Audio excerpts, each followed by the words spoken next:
So I've listened to a lot of the audiobook so far, yesterday and today actually, and I've just been running errands and I'm going to be cleaning today, so just going to keep listening to it. And I feel like there are a lot of things I don't remember in the movie from the Order of the Phoenix. Like, I know Hagrid was gone, but I don't remember as much stuff about him and him being constantly like injured, like having scratches and bruises on his face, which I'm sure the movie probably did. I honestly don't even remember Harry, Fred, and George all getting kicked off the Quidditch team, which, again, I'm sure they did. I just don't remember that being in the movie. And then also with Harry going on a date with Cho in Hogsmeade. I don't really remember that. I don't remember his lunch with Rita Skeeter and Luna Lovegood and Hermione. My favorite characters so far, which I kind of figured I knew who my favorite characters were going to be because it's very similar to the movie.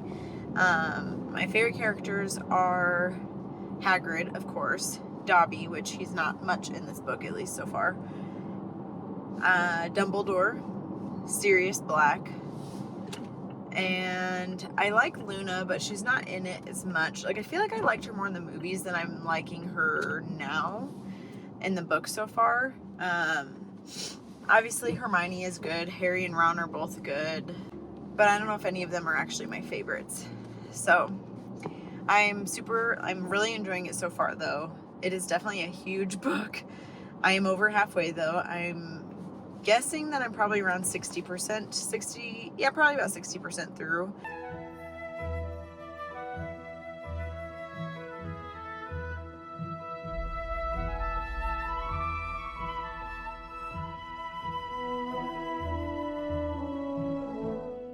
So I've been listening to the audiobook, like I said, of The Order of the Phoenix, and I'm so close to being done. I was physically reading the book last night, and I no longer have access to the audiobook because it was due at the library. So the rest of it I have to finish physically. It is so crazy and intense. I'm at the part where Harry, Ron, Hermione, Ginny, Luna, and Neville all went with Harry to the Ministry of Magic, and then they, were shooting the orb things, and then they were getting away, and Hermione is down, and yeah, I'm pretty excited because I know I'm close to the end, and I know Dumbledore shows up, and I know that it just gets crazy, but I'm also very sad because it's obviously a very sad ending as well, and I'm not looking forward to that part of it.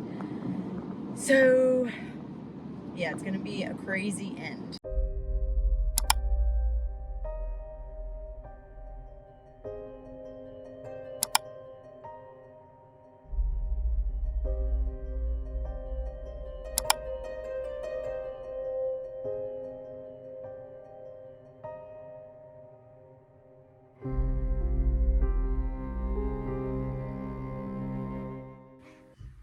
I love Dumbledore. I just read chapter 37, where Dumbledore was just explaining to Harry why Voldemort killed him as a baby, or tried to kill him, attacked him as a baby. And obviously we know Dumbledore loves Harry, but just hearing him say how much he loves Harry, and then how the chapter ends with Harry looked up at him and saw a tear trickling down Dumbledore's face into his long silver beard. My gosh, I have like 30 pages left. Well, guys, I finished it. This giant freaking book. It was so good. I want to start the next one immediately, but I can't because I need to go to bed here very shortly. But I'm going to start the audiobook tomorrow on my drive to work, and then I'll just see when I can read. I literally leave basically a week from now for Christmas, so obviously I'm not going to get to both of them before I leave. So I'm like, dang it, then I'll be finishing the last one probably in the new year. I was hoping to get them all done this year, but that's okay. It'll be a great way to start out the new year. I will say I was trying to decide if I liked it more than the second book or if I liked it the same. I liked it more. I rated the second book 4.5 stars, and I think this is a 4.75. It's not my top favorite. So far, I'm still not for sure which one is my top favorite, but I have rated the first, third, and fourth books all 5 stars because I've loved them all. So at that point, I just have to decide which one will be my favorite, but we'll see after the next 2. So I'm over halfway, probably like around 60-ish% through Harry Potter and the Half-Blood Prince. And I'm feeling like, what has even happened in this book right now? Like, I feel like I remember liking the movie, but at this point now I'm like, what even happens? Because it feels like there's not really been that much. And like, I know that he's going to do the stuff with Dumbledore, like his lessons, and I know he got to be at the Weasleys at the start of the in the summer, and like, but it just feels like very little has happened, and it's kind of boring me, actually. And I know a lot of people like this book. I don't know, you should let me know in the comments, like, where at in the order is the Half-Blood Prince for you? Like, is it more of a favorite? Is it a less favorite? So far, this is my least favorite one I've listened to. It's making me not as interested. Like, obviously, I know crazy things happen, but like, it's just making me not as excited to continue listening. And that's like sad. Obviously, I love Harry Potter, but I know that this is a crazy book and a sad one, and I am not excited for what's to come. And so I know it is going to get a little more intense, but I do know there's more intense ones than this. Like, the 7th one is going to be insane, but that's also the last one, so it's supposed to be insane. And I guess maybe because it's the one before the last one, it's supposed to be a little bit less crazy until obviously it builds up a lot at the end of the book. So maybe that's kind of the reason why. I don't really know. I definitely, like, I hate how Ron and Hermione's, like, relationship is in this book, which I know it's just teenage romance, and she's upset that he started going out with whatever her name is, because they obviously have liked each other for like years now, and I know they end up together, but it's still like, I don't love it. I like the 3 of them together so much, and I know that that doesn't happen for a while in the next one too. Like, it does and then it doesn't, at least based off the movie. So we will see. I really like Luna. I think it's funny. I definitely don't remember her commentating one of the Quidditch games in the movie. I feel like the movies just didn't have as much about Quidditch as the books do. Like, there's a lot more about Quidditch in the books than I remember there being in the movies. And also, is Peeves the poltergeist even in the movies? I don't remember him, and he's in the books a lot. So if he's not in the movies, it's kind of surprising. And then also in this book, I feel like there's a lot more happening between Harry and Ginny. And I love that, because in the movies, it just feels like all of a sudden they're together and we're like, what the heck? So this whole time, I feel like we haven't had a ton. I know, like, she's liked him, but she's dated other guys. But now in this one, like, we're really starting to see Harry like her and not really sure about his feelings and that kind of stuff. So I do like that we're getting a little bit more of that. Also, the person that does the audio, or like the voice for all of these characters, is so good. He does different voices for everybody. It's like, you wouldn't even realize that it's the same person. And then sometimes I just realize that I'm like, my gosh, I forget that this is the same guy doing all of these voices. I can't remember his name off the top of my head, so I'll put it on the screen. But it's truly so impressive, and I love listening to the audiobooks because he is so good at it. I just realized my favorite characters are all, like, outcasts. I think I have a thing for the outcasts because Dobby, obviously, Hagrid, Luna, Dumbledore is an outcast because he's one of the best wizards ever, and people do think he's weird.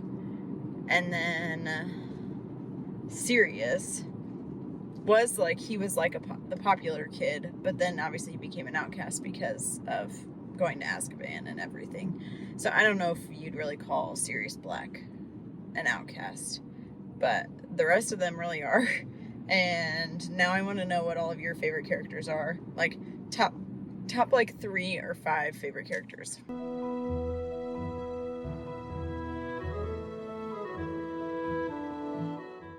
although it doesn't look like another day, it is the next day. And I'm literally so close to being done with the book. Okay, question. Do Ginny and Harry date in this book or in the movie? Why do I not remember them dating and him kissing her in Gryffindor common room after the Quidditch match that he missed? Like, I am not remembering a lot of these things from the movie. I think I just don't remember this movie at all. Well, not at all, because I remembered that Dumbledore dies, and that happened. And I was listening to the audiobook at work a lot today. And yes, he died, and Snape and Draco get away, and now they're all in the hospital room because Bill is not okay. And yeah, it's so sad. I almost started crying a little bit. I didn't, but I almost started crying. Not specifically when Dumbledore died, but when Lupin, like it said that he put his hands like on his face and he was like sitting there and he was obviously very upset. And then like each of them are just recounting the things that like where they let Snape go. You know, you're having that moment of denial when grief starts, and then like Professor McGonagall, and she's so upset, and it's like making me so sad, especially Professor McGonagall being sad and Lupin being sad, because I really love Lupin. But I still have a good while. I still have like an hour and a half of listening, and I'm like, what else happens? Why don't I remember? Another day, another drive in the car, and I wanted to update you guys. I finished listening to the audiobook last night of Harry Potter and the Half-Blood Prince. And I'm kind of playing around with the rating still, but I'm thinking about a 4-star is what I'm going to rate it. It was not my favorite. It was actually my least favorite of all the Harry Potter books I've read so far. And obviously a 4-star is still great. I still really enjoyed it. But as you could tell through the process, I was just a little bit more bored with it. And I felt like it was a little bit more slow, which is probably needed right before the 7th one. But I am so excited to get into the 7th one. It's probably going to be a couple weeks before I read it. I would guess to you guys it's going to be like 5 seconds. But for me, it might be in the new year of 2024 or of 2025, because I'm about to leave for Christmas at my grandparents, and I have a couple of Christmas books I want to read, and I just don't think I'm going to be able to get to it. And I was really hoping to finish them all in 2024, but I don't think that's going to happen, and so that's okay. So I'll see you guys in the next clip, whenever that is.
So I am 65% through the book now, and as you saw, I cried a couple times last night reading it.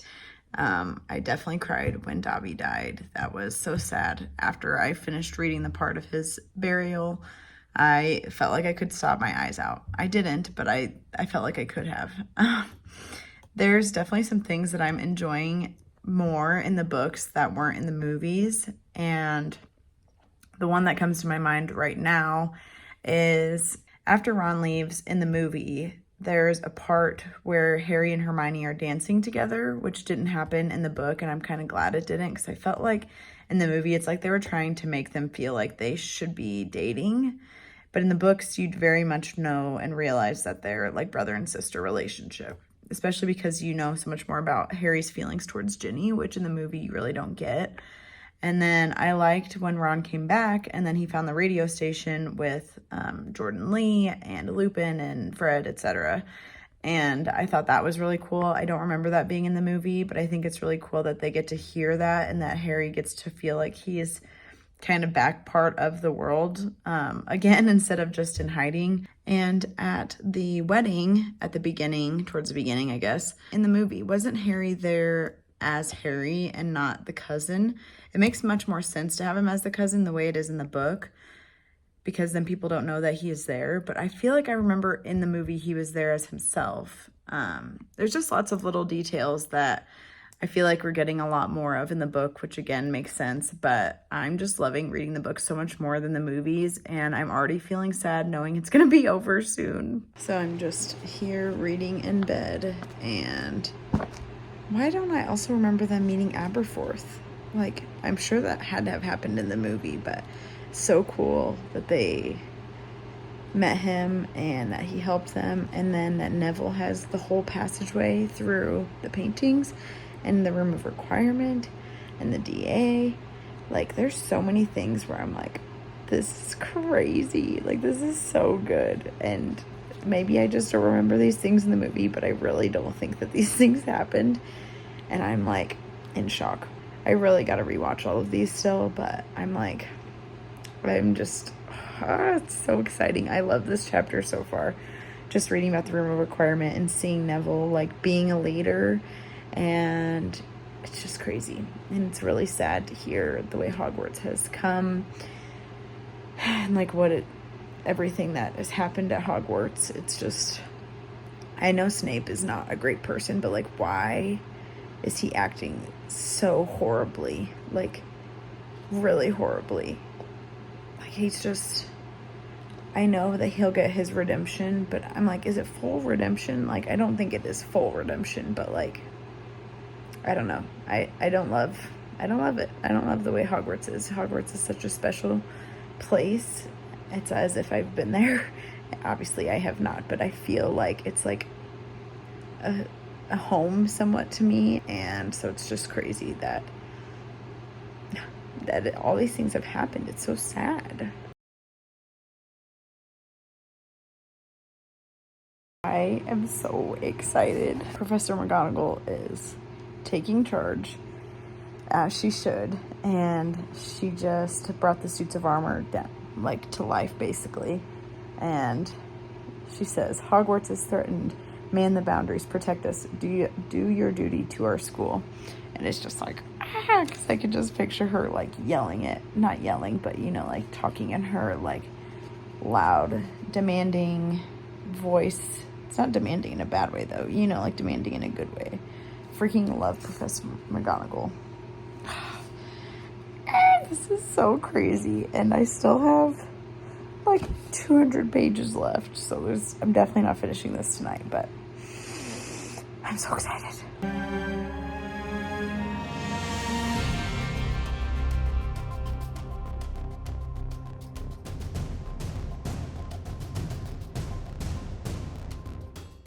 I switched back to the Kindle because I feel like I read faster with it and it's just easier to hold. I love that Percy came back. It was such a good reunion, and him and Fred are fighting right now together, and then Fred's like, I've never heard you joke like that, or I haven't heard you joke in so long. And then Harry just got the diadem, the Ravenclaw's diadem, and Crabbe died, and the whole room of requirement was burning, you know, all that good stuff. So I'm like, I obviously want to finish this tonight, but it's already almost 10 o'clock and I still have to work tomorrow. But I want to finish it. I mean, tomorrow is Friday, so I just have the weekend to sleep. So I'm like, I might stay up till midnight and finish this.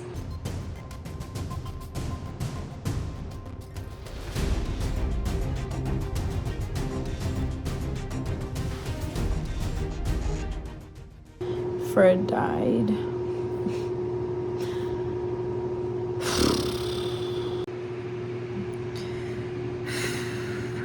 Now Snape just died. Oh my gosh, this is just so crazy. So I definitely understand Snape again now. I knew I probably would.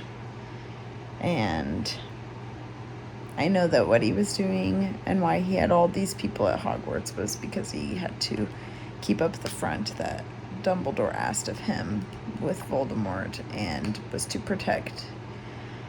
And he did that. So, Creature is back and fighting. It's so sweet. It makes me want to cry. It says, the house elves of Hogwarts swarmed into the entrance hall, screaming and waving, carving knives and cleavers, and at their head the locket of Regulus Black. Bouncing on his chest was Creature, his bullfrog's voice audible even above this din. Fight, fight, fight for my master, defender of house elves. Fight the Dark Lord. In the name of brave Regulus, fight. Oh, it's just a little thing, but that means so much to me. I love that Mrs. Weasley comes in. She goes, not my daughter, you bitch. That's awesome. Oh. It definitely is different than the movie also, because isn't he in Hagrid's arms and then he like jumps out of his arms or something, and then obviously Neville gets the sword and it's like a really dramatic moment, which is still really cool here, but it didn't feel like a big thing. Like it didn't feel like everybody was like watching like they were in the movie. Now we are on to the epilogue. It's 11:48. I figured I'd be finishing by midnight, so.